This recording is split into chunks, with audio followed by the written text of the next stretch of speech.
Class we will study these topics that are there in your syllabus: basic computer organization, giving special emphasis to computer system and mobile system. We will also cover CPUs, memory, hard disk, IO, battery, etc. Then types of software, then memory units, and then concept of compiler and interpreter. Now coming to the block diagram of computer, what is there in the block diagram of computer? This is CPU. In CPU you mainly have two components, ALU and CU. Here the input comes from input devices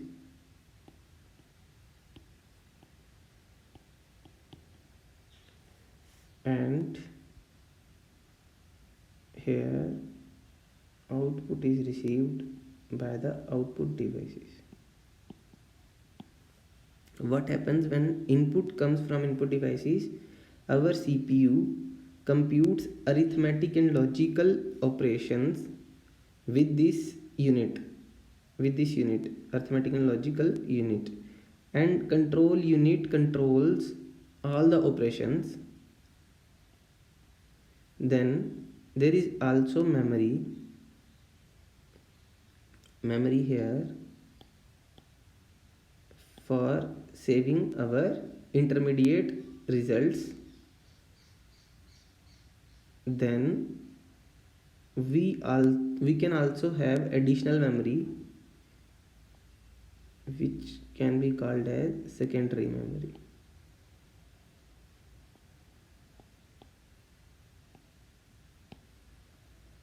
Now arithmetic and logical unit. Arithmetic operations we all knew are addition, subtraction, multiplication, division. And logical operations are and, or, not, and operations made from these operations. We will cover these logical operations in our next classes. This is the block diagram of computer.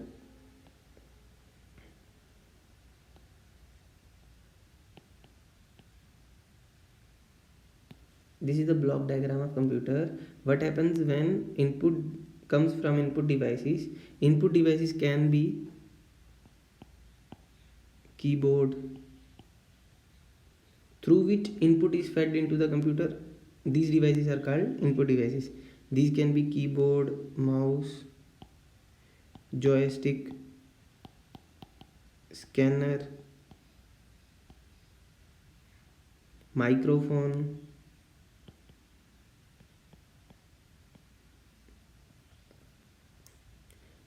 barcode reader,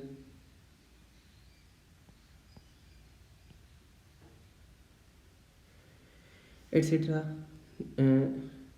Then after processing the input and computing the output can be stored in the secondary devices or can be given to the user through output devices. Now output devices can be monitor,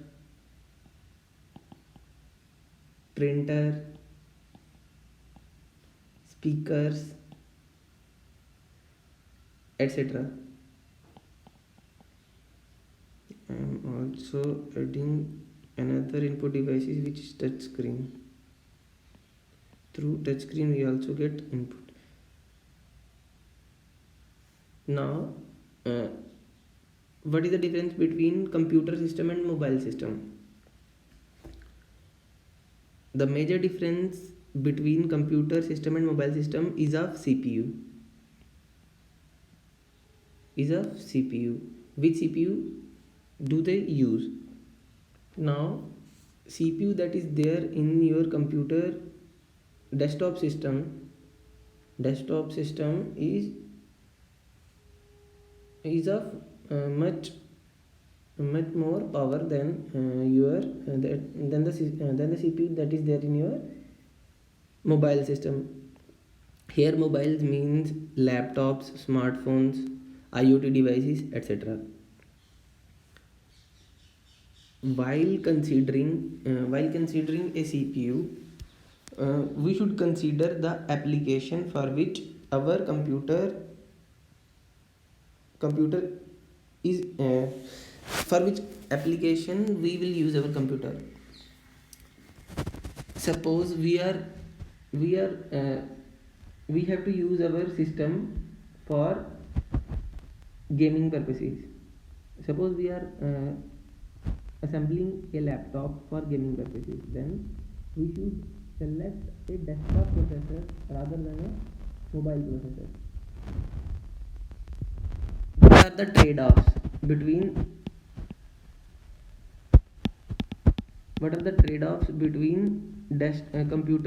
computer and mobile CPUs? Desktop CPU and mobile CPU.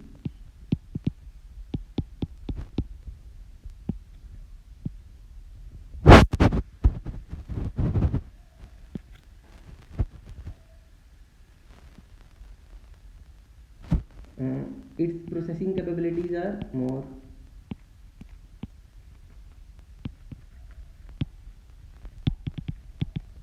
Processing capabilities here less, then consumes more power.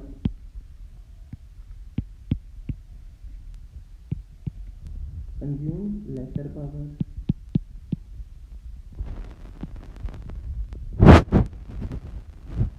Less power.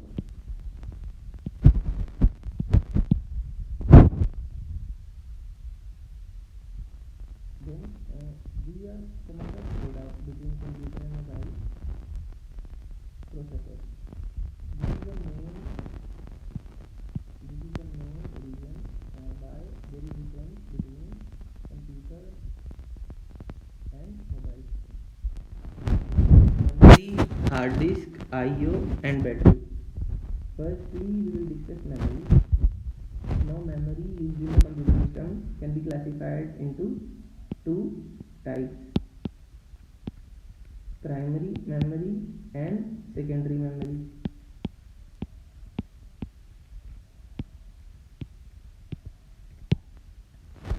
Now, primary memory can be further classified into RAM and ROM. RAM is read-write memory or random access memory, and ROM is read-only memory. These memories are required for basic operation of our computer system. We can say basic are this memory is primary to our system. Our system can't start without these memories. But secondary memory are used to store our data. This memory is secondary to our system. Our system can run without these memories, but we extend the capabilities of our memory using secondary memories. Now, secondary memories include hard disk,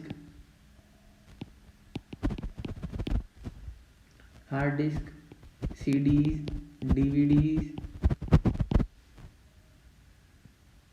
tapes, magnetic tapes, and SDDs, flash drives, pen drives, etc.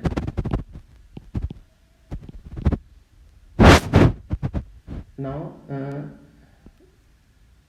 till this we have covered this, and then I/O. I/O is basically input and output.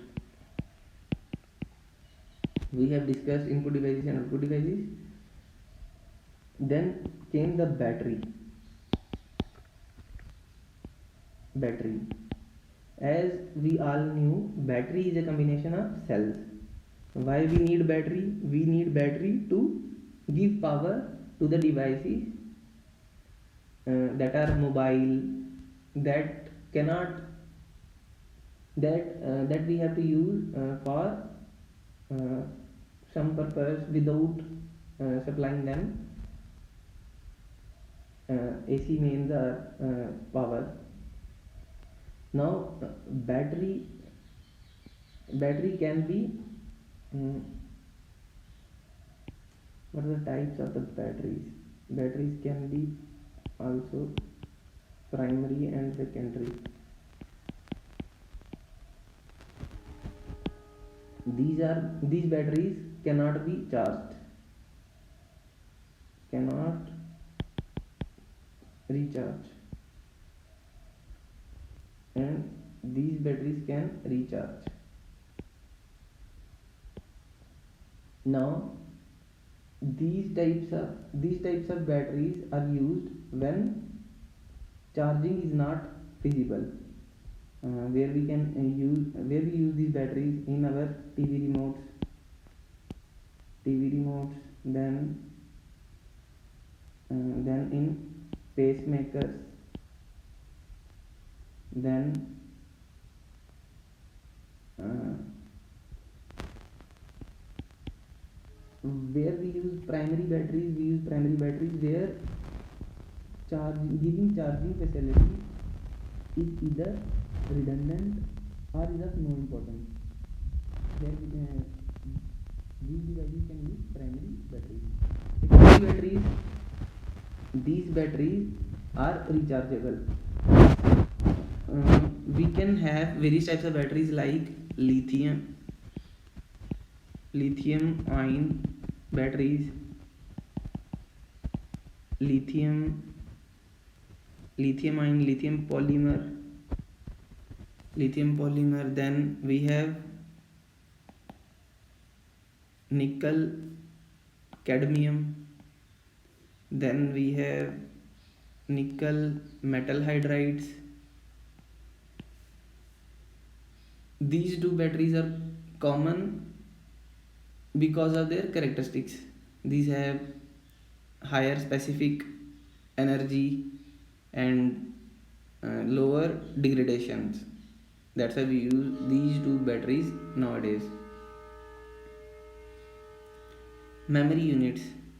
Now, till now, we knew what is memory, but we don't know how to measure memory. Memory is measured in bits. This is the basic or primary unit of memory. Bits is an acronym for binary digits.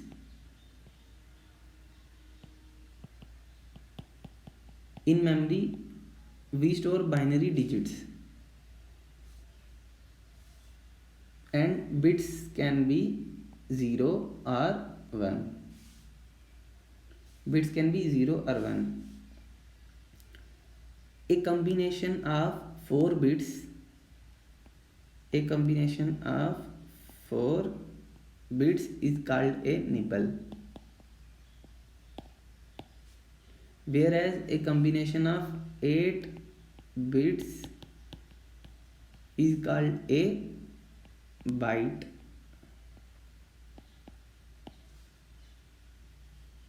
Collection of 1024 bytes or 2 raised power 10 bytes is 1 kilobyte,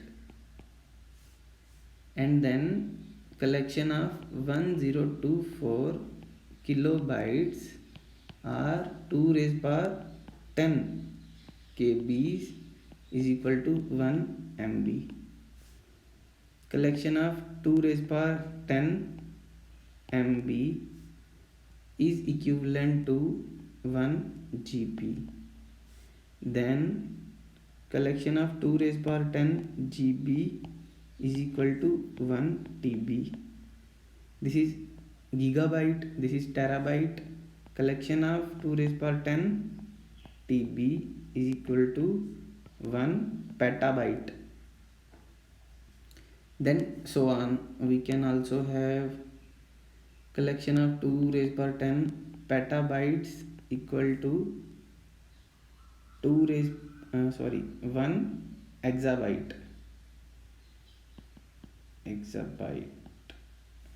Then 2 raised power 10 exabyte 1 zettabyte. Then 2 raised power 10 zettabyte is equal to 1 yottabyte.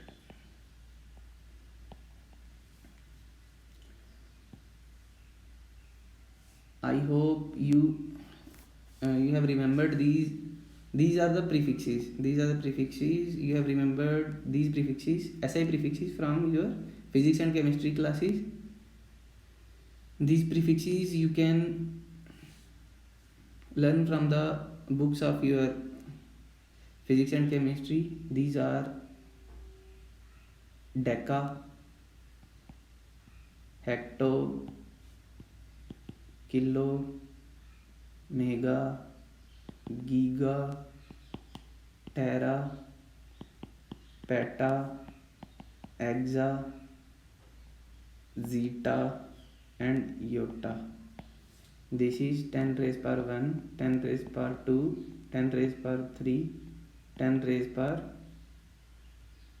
6, 10 raised power 9, 10 raised power 12, 10 raised power 15, 10 raised power 18, 10 raised power 21 and 10 raised power 24. These are the memory units. Now in the exam we can have equation on conversion of these units. Suppose we are given, we have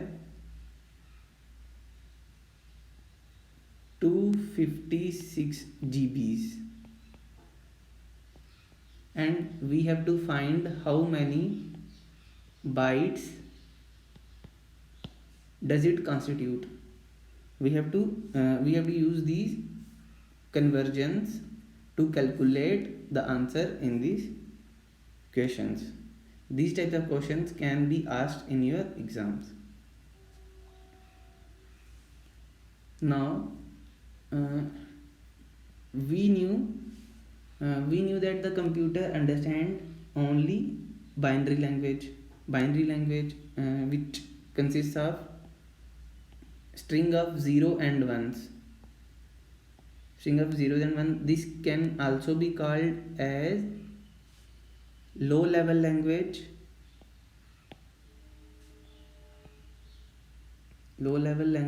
or machine language.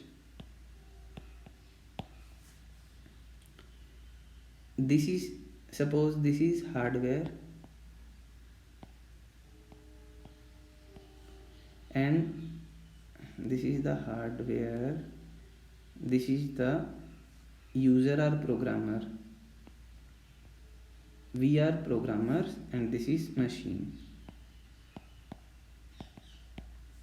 And here comes computer languages. Suppose computer language A, B, C, D, E and F, etc. Languages which are closer to the programmer. What does closer means here? Closer means easy to understand. Languages which are easy to understand by the programmer, which are nearly written in English, are called high level languages. And languages which are easy to understand by the hardware, which are very much similar to the machine language or binary languages, are called low level languages. Right? Then we programmers write our programs in high level languages because it is easy for us, for we programmers to write our code in high level languages, but it is easy for machines to understand low level languages.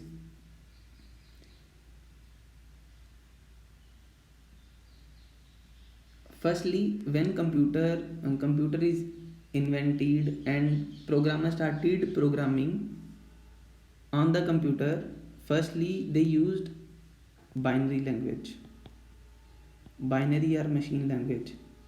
Then they find it difficult to program using binary language because it is infeasible or difficult for us programmers to remember instructions in binary, data in binary, etc. Then they devise another language, or you can say another codes like octal and hexadecimal.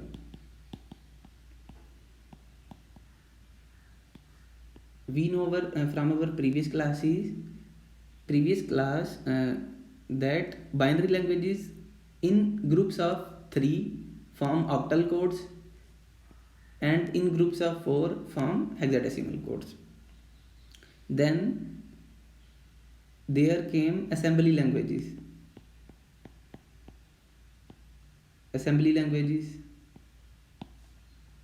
Then there came high level languages. The languages that are not in the binary or machine code are first need to be converted to the binary code to get understood by the hardware. Suppose we are writing our program in assembly language, then in order to convert our language or code to the low level or machine language, we need to convert the program written in assembly language to our machine language. For this we need a program which convert this code to this code. This is done by a software called language translator.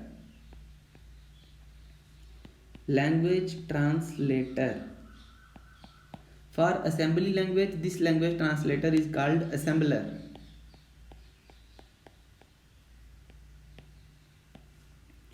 And for high level languages, to convert to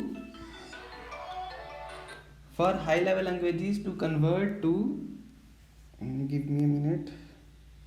For high level languages to convert to machine level languages, we need a language translator which is called either a compiler or an interpreter.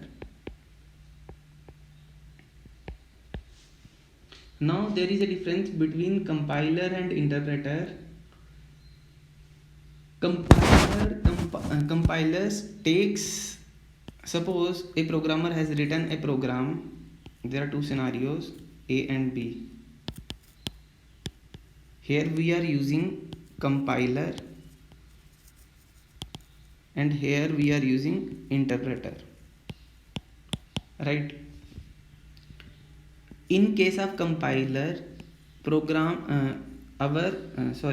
in case of compiler, the code that is written by our programmer is taken as a whole. It is compiled and then converted.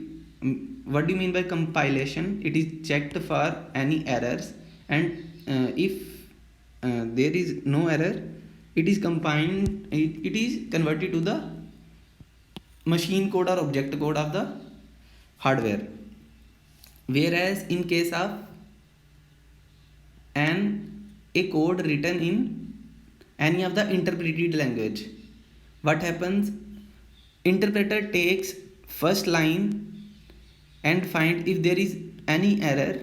If it is find the code correct, it will convert the code to the hardware language or low level language and get it executed. Means compiler compiles the whole code. Compiler checks the code entirely. and our interpreter checks our code, run our code line by line. Suppose here in the line 10th there is an error, and here same line 10th there is an error. Compiler will not execute our 9 lines that are correct. It asks for the correction that is there in the 10th line. But in case of our interpreter interpreter gives us the flexibility to find output for these 9 lines first, and then ask us to make a correction that is there in the 10th lines. Now we are able to execute our 9 lines that are correct. This is the major difference between compiler and interpreter. Now comes software. What is a software? We knew hardware. Hardware is a bare machine. Hardware is the machine and the component that makes the machine. Now software is a set of instructions. A program is a set of instructions, and the software is a group of combination of related programs. Software we need to get our job done by the hardware. We need some sets of instruction. These sets of instructions form software. Now software can be of 3 types: application, system and utility. We will first cover system software. Now what is system software? In order, system software is an interface between user of the computer and machine. Machine means hardware here, and application software. What we mean, in order to get our job done by the computer, we firstly have some system software. Examples of system software are: first, operating systems. These are that type of software that are required for the system for its proper functioning. But we users are less concerned with these software. We are not concerned with the operating system. Operating system does not do any task for us, but it is important for various functions of our computer system as a whole. Then device drivers. Then there are various utilities, etc. These are the system software. Now utility software. Utility software is a part of system software. These utilities can be file management, which is given in our OS can be Windows OS, Mac or Linux. These are the types of operating systems, and these come under the category of system software. Now utility software can be for file management. This is Windows Explorer and Windows Explorer. Then we have antiviruses. Then we have disk partitioning or disk defragmenter. Disk partitioning and disk fragmenter. Then we have various disk scanners, disk cleanup, etc. These are the utilities that are given to us by the various utility software. Now came the application software. This is the software that we use in our system. These are used by the various users of the computer systems. These can be generalized or customized software. These application software, various softwares that came in this category can be Microsoft Office package, Now office comes under various it comes under general purpose category. Why general purpose? Because every user can use this office package, but in customized we have various. What is there in the customized software, customized application software? It is tailor-made software for various users. Like music composers use various software. That software that is used by the music composers cannot be used by some other users. Software that is there for railway reservation, airline reservation, school management, hotel management, etc. cannot be used by various other users of the system. These are the types of software that is there in your syllabus. Next, now we will cover the